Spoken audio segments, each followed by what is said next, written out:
All right, we're going to get started here. I mean, I can stand kind of there. Then I have to adjust that.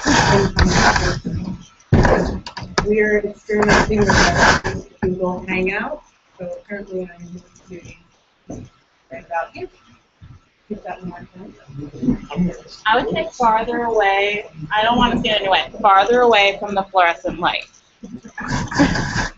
Can you see? This is what you look like. Very good. Yeah. Okay. Okay. Well, I hope people are joining us on the Google Hangout. But my name is Jody Holton. I'm the director of the Planning Commission in Montgomery County. And we're delighted to be here tonight, and thank you for coming out tonight. This is the first of 4 public meetings we have on the comprehensive plan, and Pottstown always has a great turnout, and we appreciate it and enjoy being here. I just want to say this is a tremendous opportunity. Comprehensive plans are only updated about 10 years, every 10 years. And so your input over the last year, we've sent out surveys, and we've received over 2,500 surveys back. We've had other public meetings. We've had extensive involvement from the community.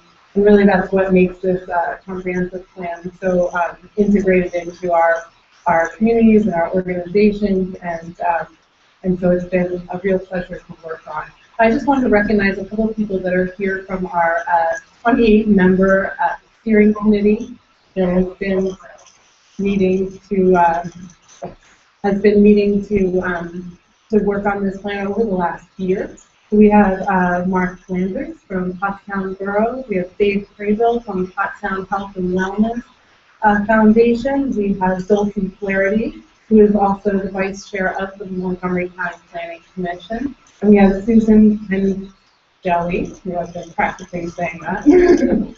And if I've missed anybody, let me know. I also see Steve Stanford out there from CADE, the Industrial Development Corporation. So I'm glad that you all could make it tonight. And I wanted to just say that the commissioners have been very much involved in this comprehensive plan, and they're excited that it's going on, and that we have so much support from the community for it. So Brian O'Leary is the project manager and for the comprehensive plan from the County Planning Commission. I just wanted to turn it over to him and also recognize Leo Bagley, who's the assistant director at the Planning Commission and Transportation. He can answer some transportation questions. Matt Edmond is also here from Montgomery County Planning Commission, and Ann Levitt-Gruberger in the back. So pretty much anybody with a name tag, you might be able to get some good answers to your questions. But Brian's going to lead us through a presentation, and then we'll have a question and answer.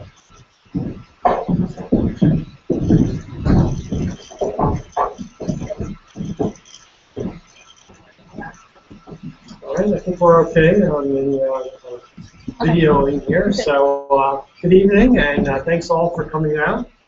Very excited to be here. What I'm going to do this evening is describe our draft comprehensive plan, Montco2040, a shared vision. I'm going to run through it relatively quickly, about 25 minutes, half an hour or so. Then we'll open it up for questions and comments and try to get some input from all of you on the plan and what's recommended and new thoughts you may have. So why are we doing the comprehensive plan? They need to be updated every 10 years. And I think there's kind of 3 elements of the why of this plan. First of all, a county comprehensive plan needs to be a guide to local municipalities on their growth and development. That's requiring the state. In addition, there are a lot of issues that transcend local municipal boundaries. Transportation perhaps is the most obvious one. There are lots of different issues that transcend local municipal boundaries where we need someone else to help plan what's going on. Flooding, economic development, different trends are involved in that. And then third, really, it is a plan for the county. What are we specifically going to do with our county property? Some other things that we want. It has 2 major components, and so we were out here in the fall discussing Montgomery County Today, which is a background piece to the plan. Excuse me. And Montgomery County Today gives the overall view of what's happening on government. What are the trends that we expect to happen? And then this plan that we're discussing this evening discusses what do we want to have, what are our policies, how are we going to get there? And the plan is designed to be both implementable, let's have things in here that we can really do, and measurable. How are we going to track this? What are our accomplishments? I also already mentioned the steering committee that we have for the plan, and it is a very diverse committee representing all the different parts of Montgomery County, lots of different stakeholders, all kinds of different folks. Our outreach process has involved a number of different steps. First, we had the meetings in the fall, and we had the Montgomery County today. Then we had, and then we did a survey.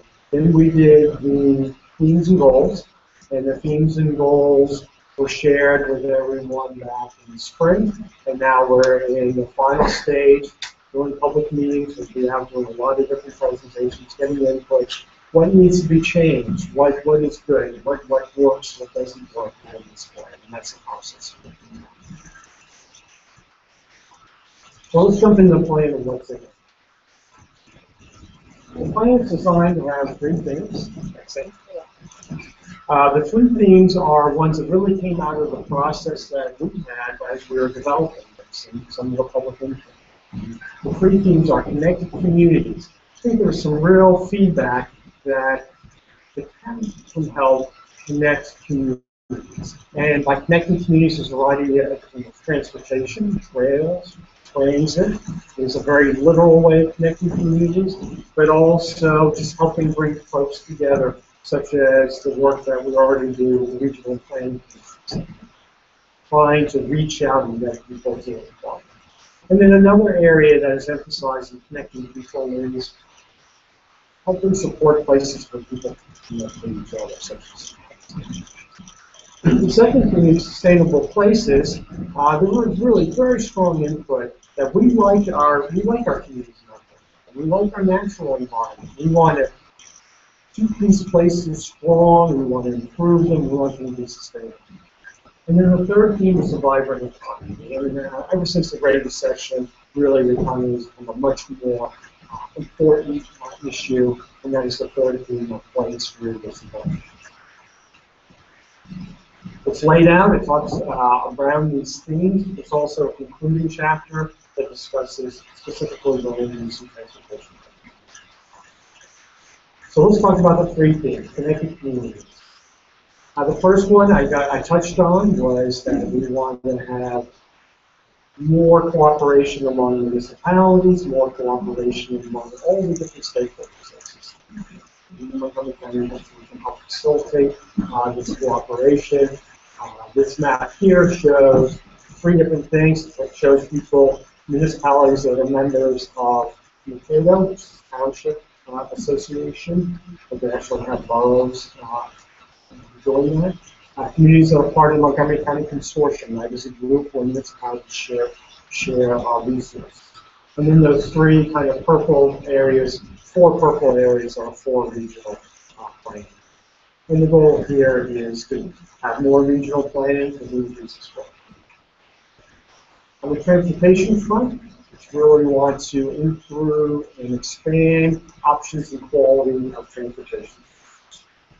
A little hard to read the numbers here. These are projects that are new, not all the transportation projects, this is new options for folks. In the Pottstown area, the main one that is highlighted in Pottstown is Pottstown Boulevard. Up in Gilbertsville, we have the new Market Street that's proposed there. And then if you look in Woodland Township, there is the Lewis Road extension. You know what Swamp and Ridge meet, and they don't quite, everything doesn't line up there in Lewis and Swamp. Public transportation, there's certainly a focus among SEPTA is with new capital dollars coming in. Is let's fix what we have. There's been too many decades of deferred maintenance. We have to fix the bridges, the rail lines, the stations. And then a priority is to expand service. However, we felt it was very important and we heard when we were in Pottstown to continue to try to advocate for a rail line which borders for Pottstown and extend that to Montco. And so that is in the plan as a recommendation. And perhaps overlooked in the past, but something we're really trying to emphasize is, okay, we need better roads, we need better drains, but we also need to make it easy for people to walk. Bicycle, we really want folks to be able to use all different types of places. And so the plan touches on a number of recommendations for that, what the county would try to support and help folks who are trying to make things more walkable and bicycle. Just as follow-up to that, we're going to be doing, as a really starting to implement this plan, we're going to be doing a walkability plan for the county. We're going to be looking for partners on that. We're going to focus in on kind of 4 areas we're going to look at for walkability. We're going to do walkability audits, walkability of downtown, walkability of the train station, to the school, and to the suburban commercial area. Trails are another important part of connecting coasts, and on this map, the little blurry on the words, so you can see the lines there, and just to orient everyone on the map, we're out here in Pottstown. Here's Norristown over there, there's Philadelphia over there, just so you have a good orientation for the map. And you see the red lines are existing trails, and the blue lines are proposed trails. And we have priorities listed in the plan, which ones are most important. And really the importance is focused on completing existing trails and key trails that are partially done, such as Schuylkill River Trail, particularly in Pottstown, finishing the piece that is over the river 422 in Chester County. The Chester Valley Trail and the others are not in this area, but the ones really that were the pieces done that we want to do. And then the next area of supporting connected communities and supporting strong downtowns and community destinations. And the goals are really to see our downtowns revitalized, support arts and culture, to strengthen the county-wide brand. Generally, with downtowns, arts and culture isn't directly in the purview of county government, but the county can advocate and work with partners to drive. So that's connected communities. Now let's turn to sustainable places. We're looking at our existing places and existing infrastructure, our homes, our communities. What do we want to do sustainable? First is to have a modern, resilient, green, and energy efficient infrastructure network. The word resilient is in there because with climate change, we're running into more problems. Green is, we want to make it as green. So first, the county looks at its own system. That map's really not eligible. But we look at the county roads and bridges and which ones do we next. So the plan has priorities on the county roads and bridges. And in this area, replacement of the Swamp Pike Bridge and Looking Road Bridge in Hanover are proposed. Rehabilitation of the old Reading Funky West Pottsgrove Bridge, and rehabilitation or replacement for the Pine Street Bridge. And that was quite a picture on the cover of the Pottstown Mercury yesterday, but that is being studied right now, and we'll ask some questions about that later on. And the Mingo Road Bridge is either rehabilitation or replacement. In addition to kind of the county-owned roads and bridges, a lot of other infrastructure. We don't directly control, but we can be involved in that infrastructure and supporting it. Particularly want to see our roads done in a way that they are well maintained, but also that they're supporting changes that might be right-sizing roads. And we want to narrow down roads in certain situations to walk, or perhaps we need to widen in some cases. Sewage facilities, we kind of ignored our, not ignored, but we certainly are pipes that are buried around the county of storm water lines and storm water are places that we have to use.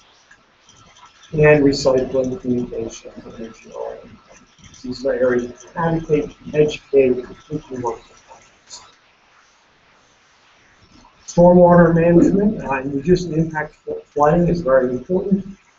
Two key areas the county is involved in. First, if you look at the map, the areas in blue on that map are watersheds that have had a study done. And this study looks at release rates of water to reduce flooding further downstream.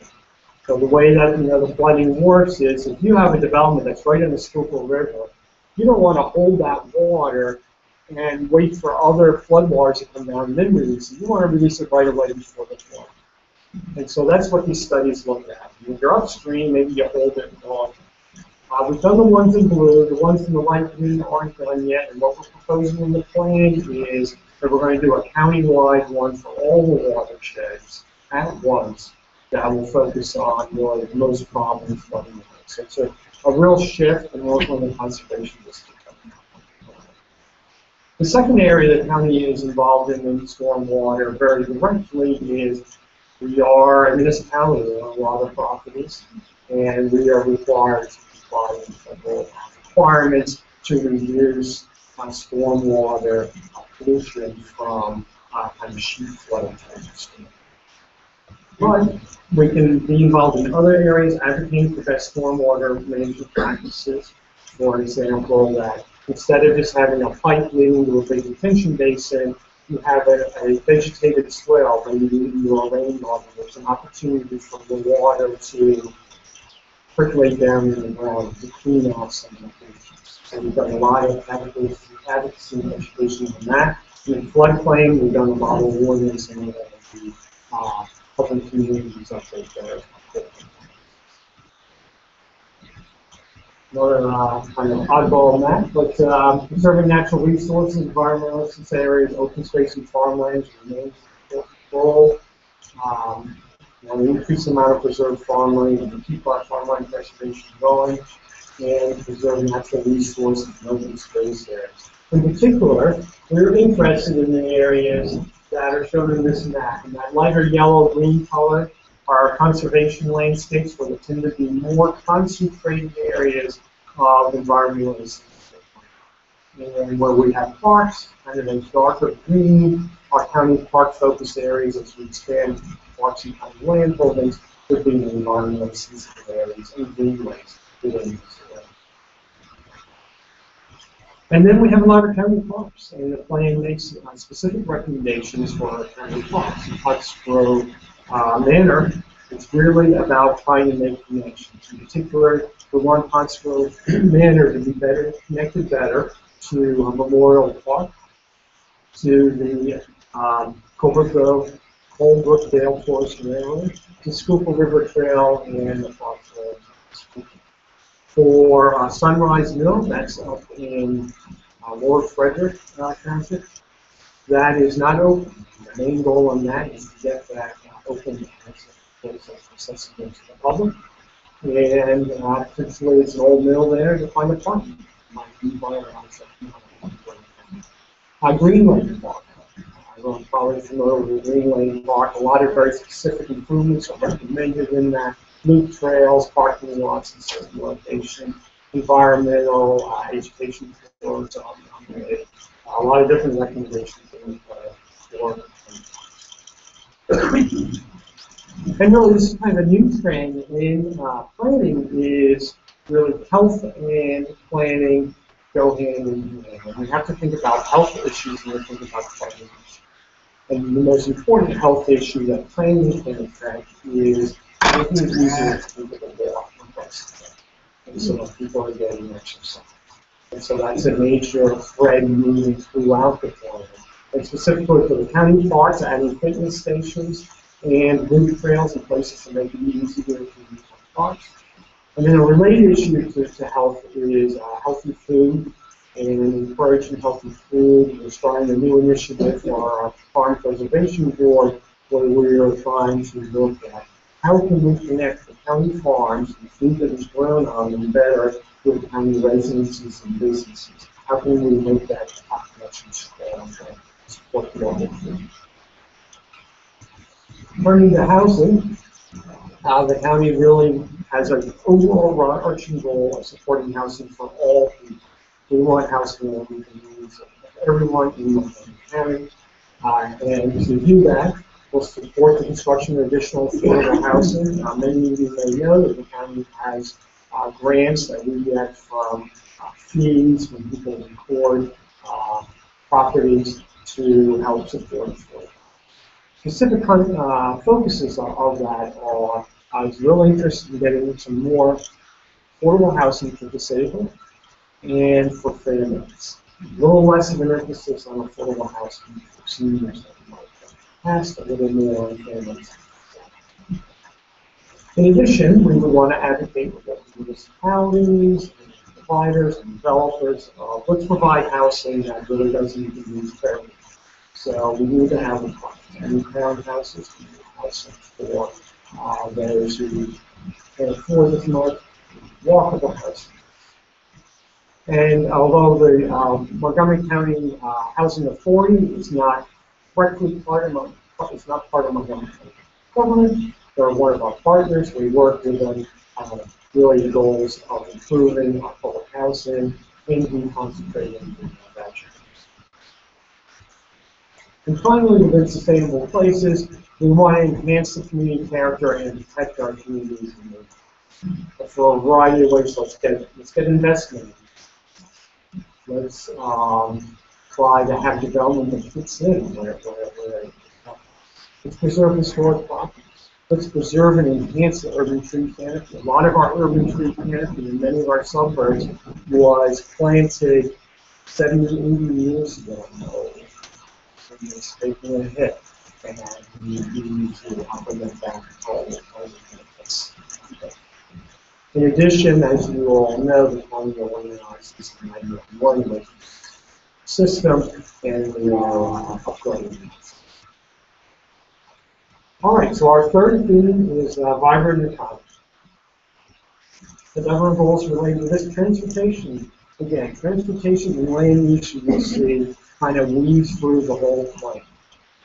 We need to have better access to endpoints, support freight, need to preserve our existing county airports. We use a lot more airports than we have. This map shows projects that are specifically designed to improve access to business. In the Pottstown area, really one of the most important ones is extension, freight access, and forgiveness.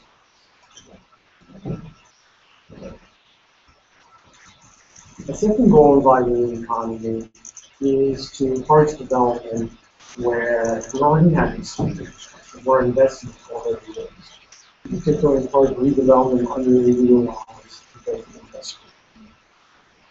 In the past, we would kind of say, well, industrial land, it's just a holding zone, we're not going to get any more industrial development. We certainly didn't see a lot of it, but we're seeing a trend within the region and interest in industrial development. There is some reshoring going on. We have a number of inquiries about fairly large industrial plants that are building. So we have a policy in the plan. Let's stop rezoning our industrial land because there's large industrials. And second, really, some of our office and business parks are very old. A lot of them are focused. Need to reinvigorate. And then related to this transformative investment, the areas in yellow and purple are areas where we're saying new development should go. Particularly in the purple mixed-use areas where opportunities exist for redevelopment. So first, let's develop where we have the infrastructure, where there's existing development nearby, rather than the greenfields in the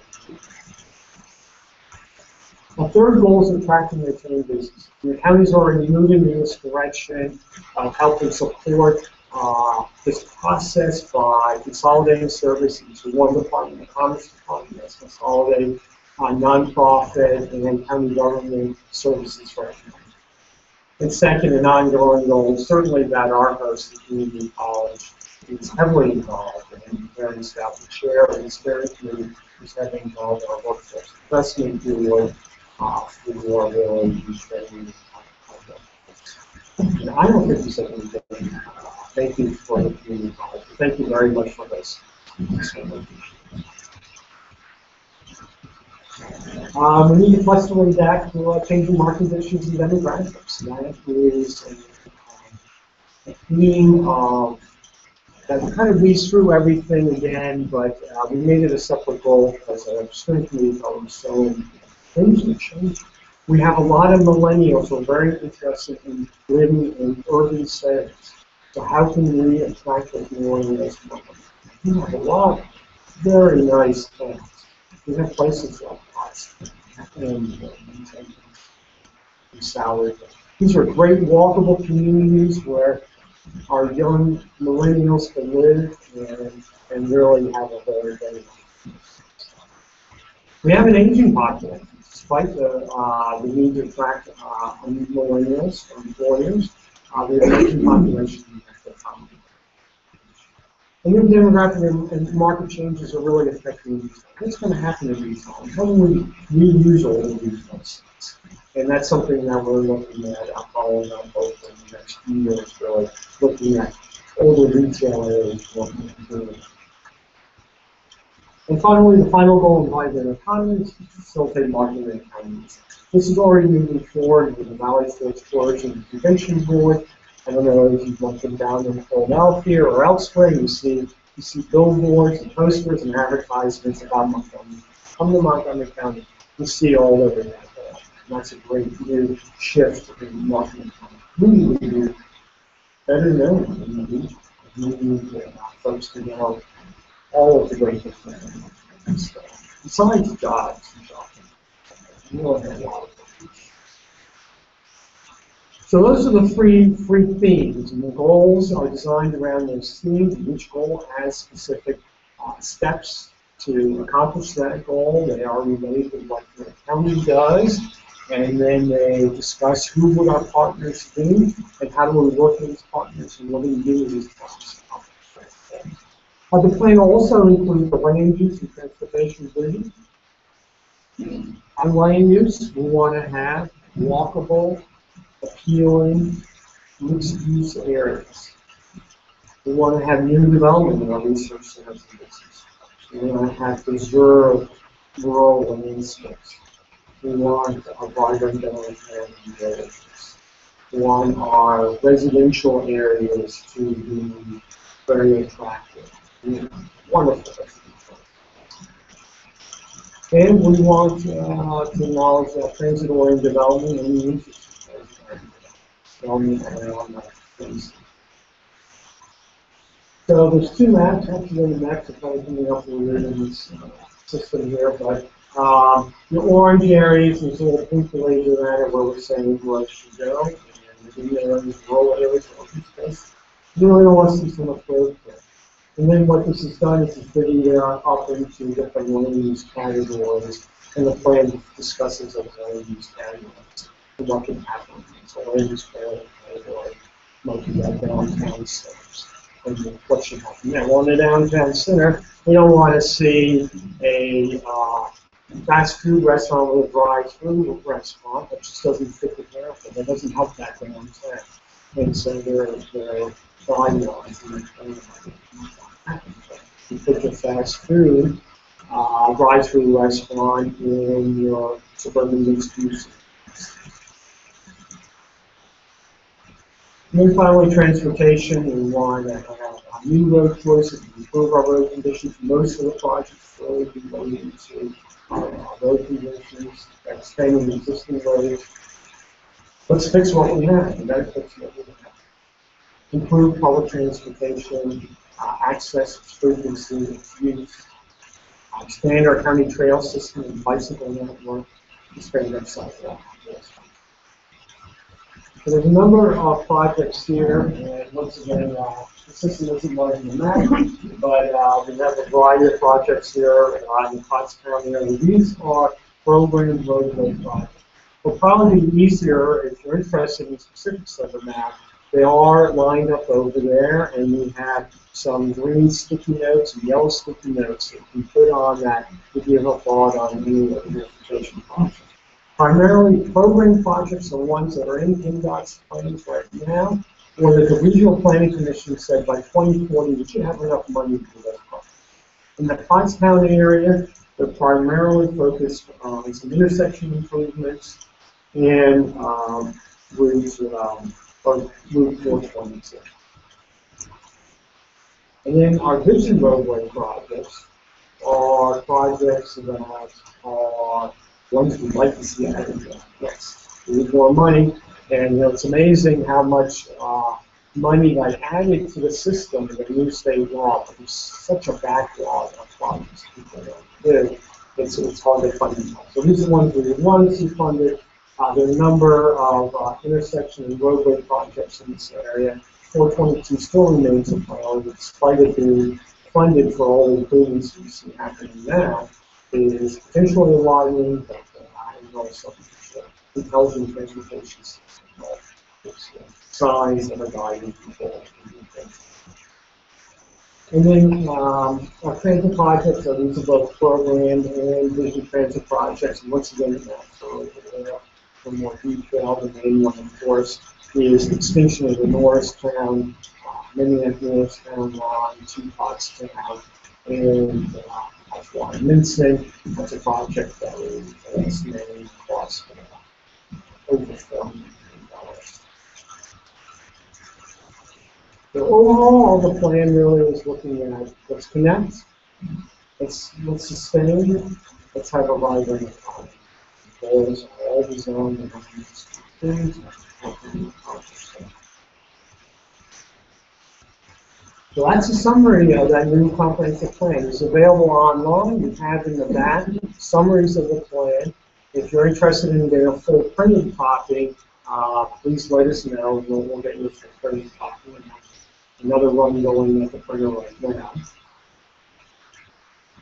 Let me talk a little bit about our next steps. So we have these 4 public meetings. We're also doing presentations for a variety of other organizations.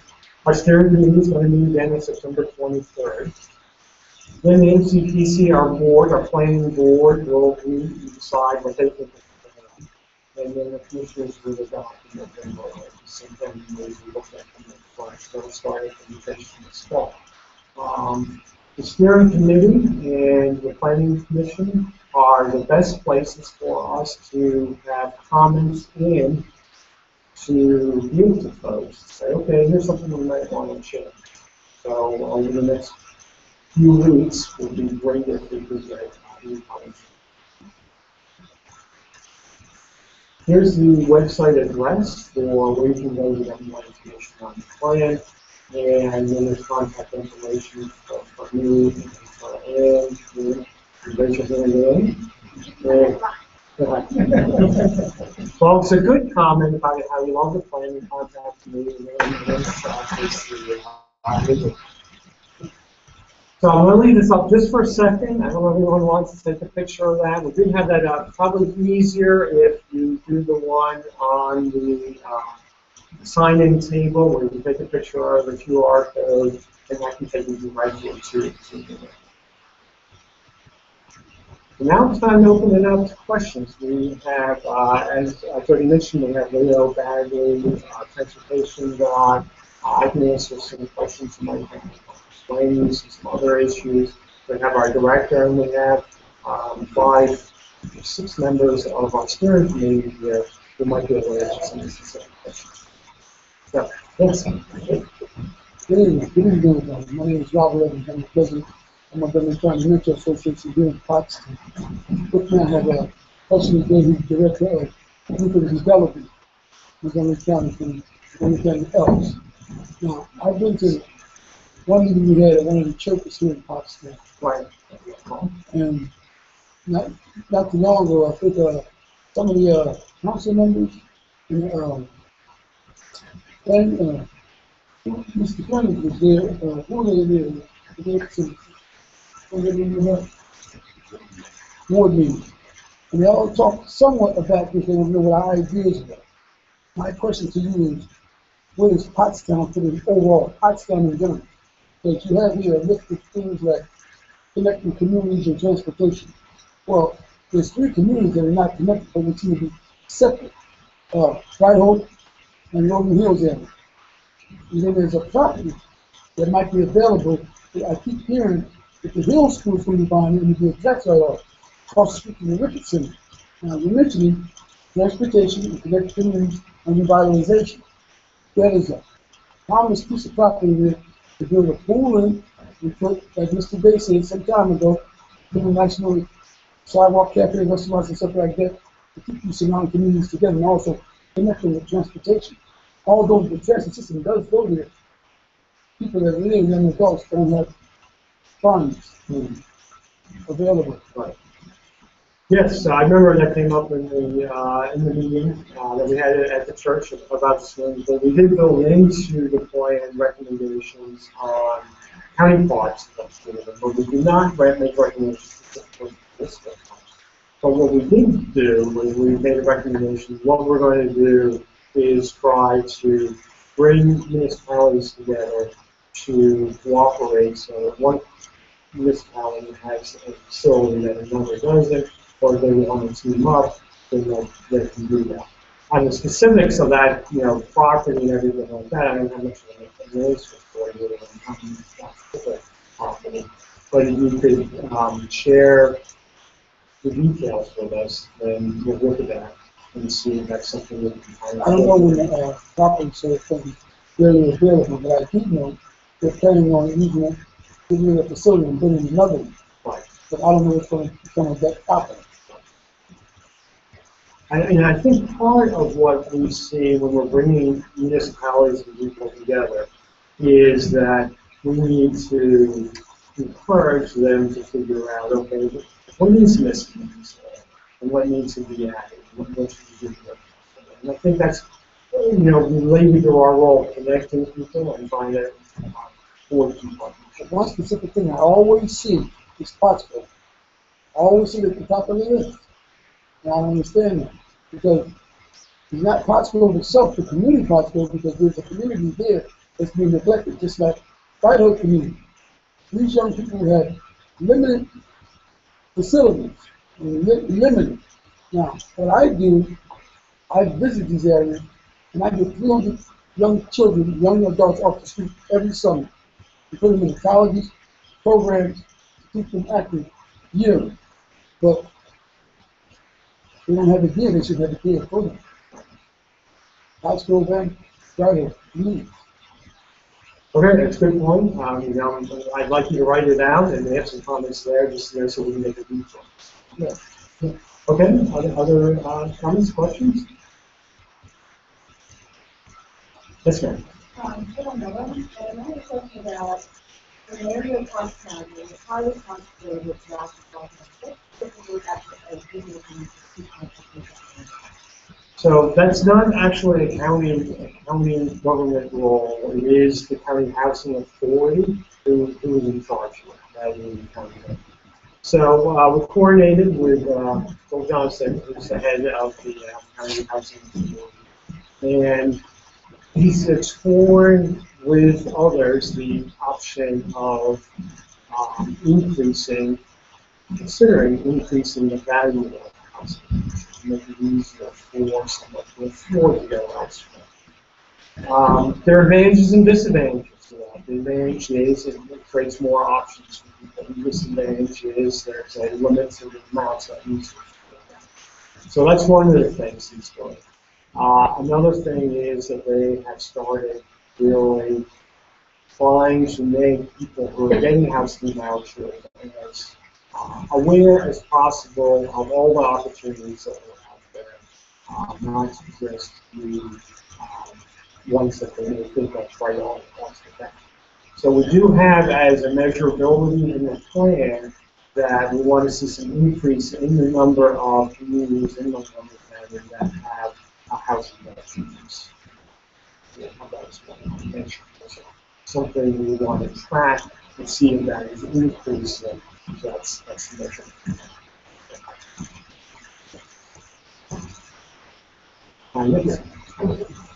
Unfortunately, definition of bringing businesses to the community.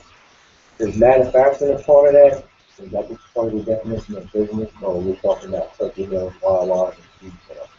Every business is in that list.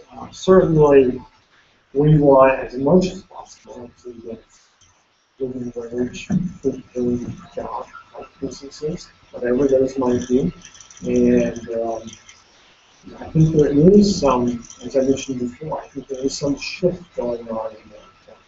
We start to see more opportunities on that front. And I'm hopeful.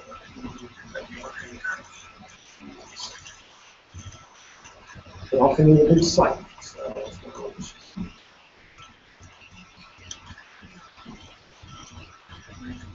Yeah, just real quick, I may have missed hearing you. Did you say you have how people Right now, it's listed as rehab or replacement. But the alternatives are being analyzed. I'll talk to Leo in more detail. Hey, thanks, Brian. Sure. No, the country bridge is, please let me name it, whether it's rehab or replacement. We're getting through the agency review, the storage agency, so probably we're going to be back by the Pottstown and public rooms, something later this year.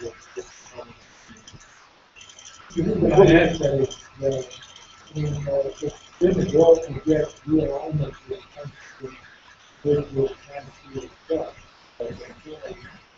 We haven't. The alternatives go from replacement in place to replacement as a town street, further up over down to rehab the village, Dunwood village. They have exhausted the alternatives. So we'll be back about this topic. What's about you have to say? Okay.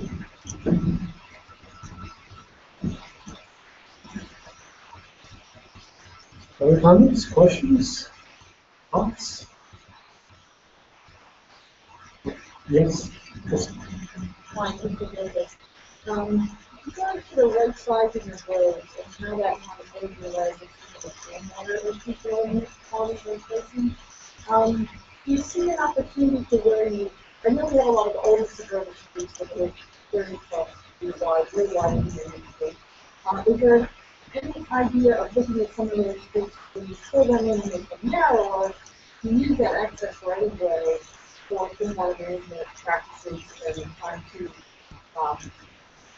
use that space to manage the stormwater rather than pushing it off the road, and in the same time make the large streets more friendly to pedestrians, bicyclists, kids, that type of thing. Yeah, absolutely. So that is recommended in the plan. So right sizing the streets, in many places for the road, it's called a road guide. And that's where you're making it smaller. And when you make it smaller, it gives you some opportunities potentially for landscaping and green of the street. And that's why we make our green streets. Some of that stormwater facilities for those streets. We do have listed in the plan a category of road diets. There's a number of those that are recommended in the plan as ones to be looked at, narrowing down. And we have some that 40, 45, 50 feet wide that are unnecessary. What do you do with other places where you need the road wide? So, it goes both ways. But we definitely have some that are too wide. And the ones that are too wide, there's great opportunities for bicycling, for improving pedestrian, and for human. Let me just add a good example of the way that is working with we're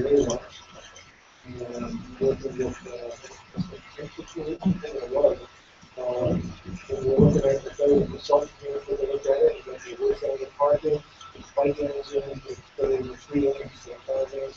It's one of the best examples of the county where the road was made established with control. So that's like, we see more of these things around there, and the application that was filed to put 4 lanes to street, and a bike lanes in. So these type of things we're going to see more now. I think it's what people would like to see this kind of thing. makes the properties near it more good. Whether it's business, and many of our proposals are actually business. But in terms of those business ones. This is a transportation one. What do you eliminate between 10,000 and start a project over here that will allow you other pieces that go along with it, get them stored at the same time, so that you're building a new rail station, the coastal roads go to, or the 22, or whatever, so it's all happening sort of at the same time, rather than just piecing it on in 20 years, so come back to Yeah, well, first, we're not at that stage yet, so that would be a later stage of design of a project. But yes, they have to be done in concurrently. So I think maybe 202 is a good example of how PennDOT comes in and work with them, and they vary the road depending on the community. So we take pieces of 202 that belongs to Montco2040, and we've done a bit of that cooperation. Yeah, I was going to say, your description of what's going to be on Pottstown probably begins with the timing and the way that you're funding it is the purpose is that one big purpose of construction and which is also different pieces of construction. It's going to take probably 30% here to be construction type of so this big is first. The other one up on the stone, I think is going to go after the September, which will be not later this month. Further construction by the next piece is real line express roads, and the next possible district, and the bridge out to the stone, redoing the stone, and that's years behind that. And then we'll be back to do more for the same project. So, there's going to be funding, to do this, so that's going to be $4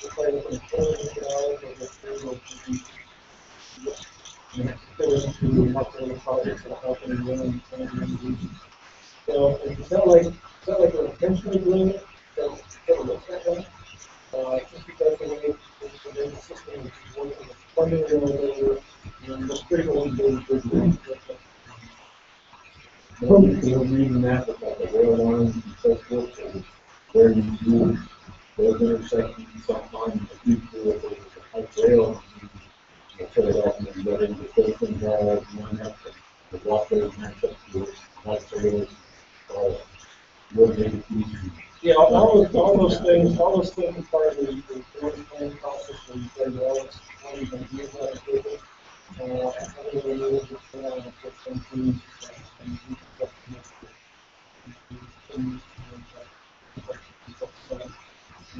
So it's all part of that's what the center is prepared for the years of passing the year. It's all that is over there. The planning for the Cougar Trail. The big scheme right now is part of the 10 years ago, we actually not supposed to be Cougar Trail on that race as it cost for the Cougar Trail. And they did that for us. So when that bridge is done, we'll have an extra 15 feet on that bridge. Because the trail is going to cross from one side of the bridge to the other side. The PennDOT hadn't done that. You get huge stuff. So that's a big bridge. So basically, they're doing that. They incorporated that pedestrian trail aspect into their design of their bridge. That's the point that happens early on.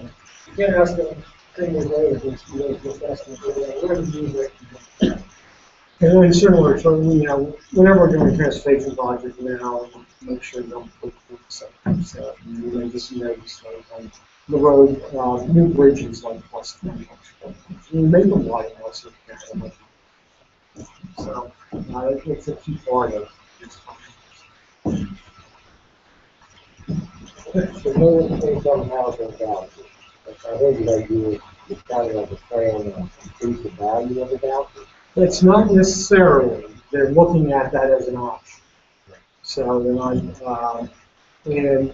I'm not sure the exact status of that analysis of that option. Like you need some higher level federal approval to do it. And then there's going to be a debate on, okay, do we want the vouchers to be a higher value, but fewer people than use. That's the big thing. So if that all goes through, then how does that increase the value? Is that part of investing in the neighborhood by putting low-income housing development and increasing the Well, value? vouchers are directly, someone, a renter has a housing voucher, and they take it to a private landlord, and they use that to help pay for it.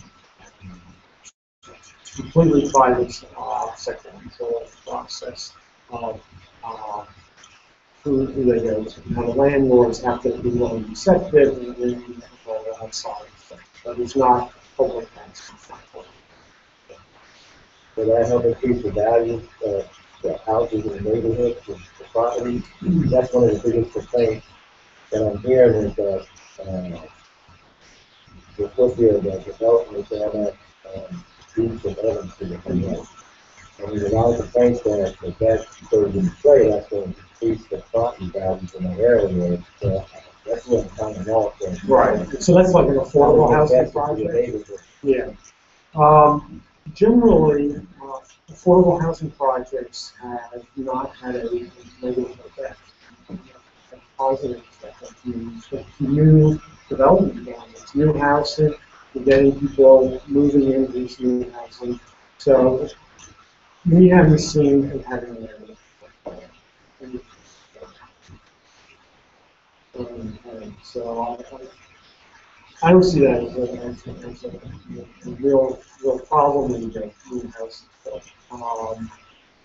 There's always a concern by residents that there's apartments being built, and there's new townhouses being built about the effect on property values.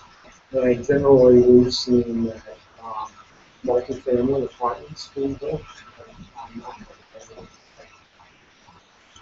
Property values in some studies. The specifics of here, I don't know the details enough. I think the housing vouchers and concentration concept is, if you can deconcentrate housing vouchers, you'll have a housing.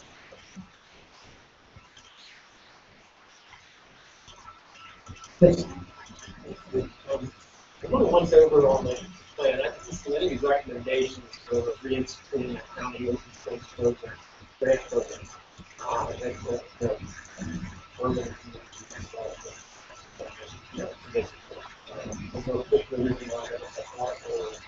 Well, I mean, we've left the framework for it right now. The county doesn't have the money for the programs. I mean, I admit to it. I've been a bit of a financial bind, as everyone knows, for quite a few years. And so what we did in the plan was we have an open space recommendations that would support that if the county starts that. And we have recommendations in there that would support and if some type of development programs. For the moment, the view is that can't afford it. And there are issues, there's still a lot of issues with the county buildings, fixing those. Certainly my personal hope is that as the economy improves, with more tax revenue coming into the county, that we will really see an opportunity for investment in rehabilitation. And the county is investing in them now, but let's all hope that could be more. Yes. What determines the low-income housing? Is this North End, Pottstown, Center Pottstown, Lower Pottstown? So who determines what areas the low-income housing is? This specific area that you're targeting the low-income housing to do? Who determines that? So that's our county with our county housing and community development department. And so they put money into subsidized housing. That is a process they have for determining. They have a goal of not having that housing go into lower income communities. And they have a goal of not having that housing concentrated in minority communities. And they have a goal of trying to get that housing into where employment centers are, so people are near where You say not in minority communities? That's right, not the whole concept. I say that because a lot of the illegals that come in to Pennsylvania, they go to all the low income areas. Where they're not recognized, and they're not seen the most. They're going to all the down areas. Now I ask this because specific areas of Pottstown, I mean, even though Lower Pottstown has rolling hills, but there's other areas that are targeted in Pottstown, but there's also other areas that are available where houses are for sale, where the realtor might say, and I have friends of mine that showed up and looked at the low-income houses, and the realtor is the first person thinking of, and the ones that are in Pottstown. Not knowing people can afford it, once everybody doesn't have the first thing to do is say, you know, this is really, you see it.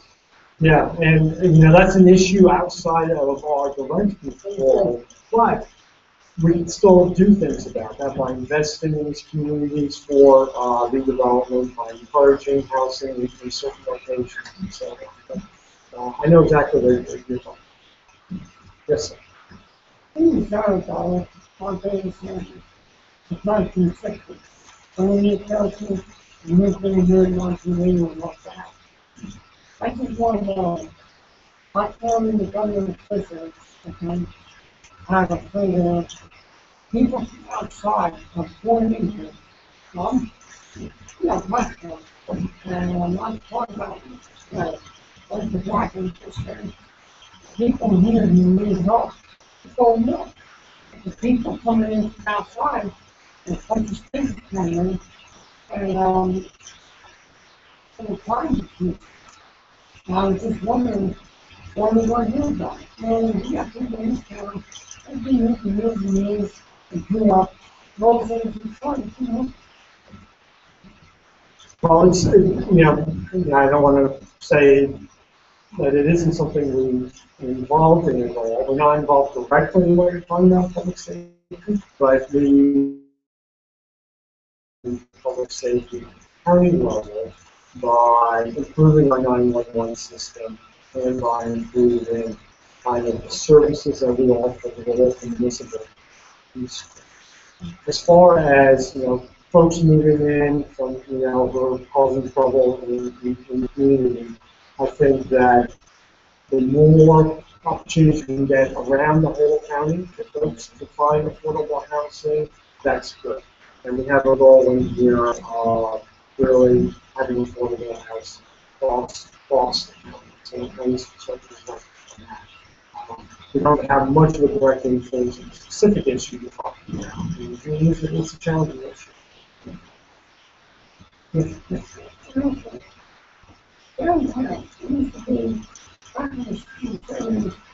Two houses, keep coming downtown, finding like that. I know, tourism law, but I'm talking about sports stadiums. Everything got knocked down, then we built like a structure. And we got this new law here that you can't get to by walking. You know now they're really being enforced in 100 places that you want to. I just been wondering how come it seems like everybody get away from Pottstown just because of taxes.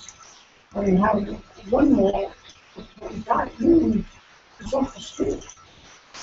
And there's all the taxes. And you're looking all the laws or something. I'm just wondering why everybody's moving out of here because you gotta have a spot. And you gotta do a bus. Yeah, I mean, you know, that's a trend that is not unique to Pottstown. We've seen, you know, across the country, downtowns took a hit from suburbs developing, you know, shopping centers. Downtowns are coming back, and I think there's an opportunity really doing Pottstown to come back. I've seen a lot of positive things happening in Pottstown. Had dinner at the Brick House restaurant tonight. Our last meeting is at the Still River Playhouse. We've got the new Blue Club over in Industrial Park. There's a number of new story over there and new things. Now, I'm going to pass to Steve a little bit. Do you have any thoughts on Pottstown's downtown and how you see things going? Well, one reason that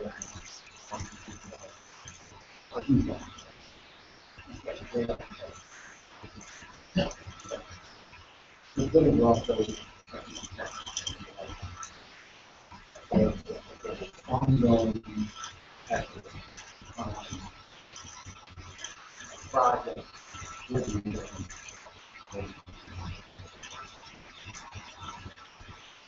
So it's an ongoing saga with downtowns, and it is possible for them to come back. Times arts and culture, restaurants, and things like that have a competitive advantage. People want to do that. Some of that happened.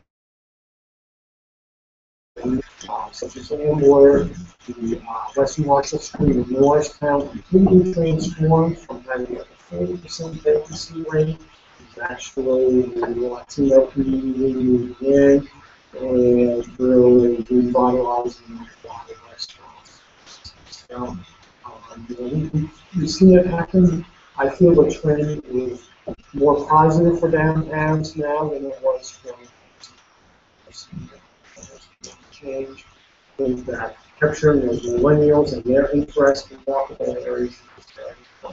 It's a tough, it's a tough nut to crack. And it's not easy. It's hard. Yes. David Allen, resident of Pottstown. Have you had any successful implementation plan connecting folks to the detail better about communities? And using plan in the U.S. Plan is low profile public transportation, then an electrically run great route, even in Europe, quite often. And they seem to be very popular moving people. I'm just curious whether there's been any successful implementation of studies.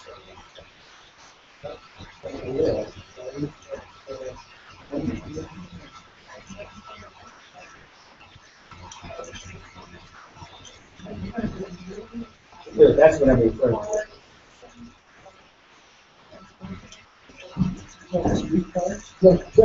Grant, they're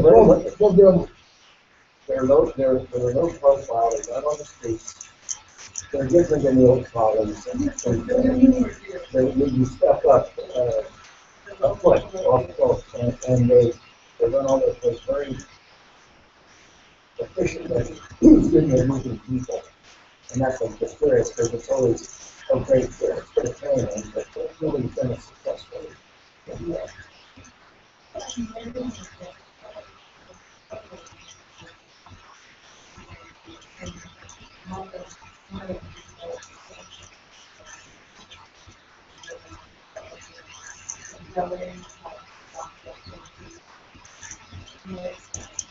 Outside, yeah.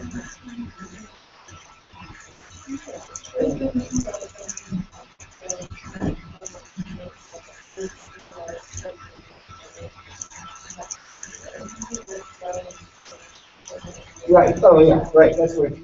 I guess that thing about how do you connect? You've got all these walking trails and the whole building, and you've got power running. I'm sort of saying, I'm oversimplifying, but you're sitting there. You're curious whether I've seen the success of it. Okay.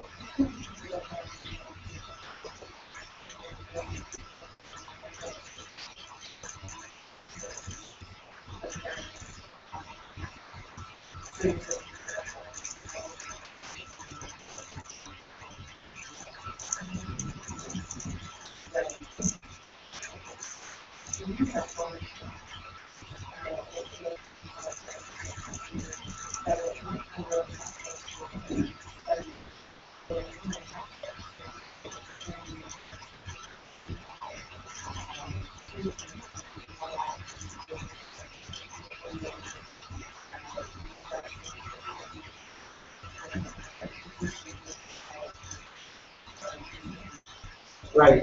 And I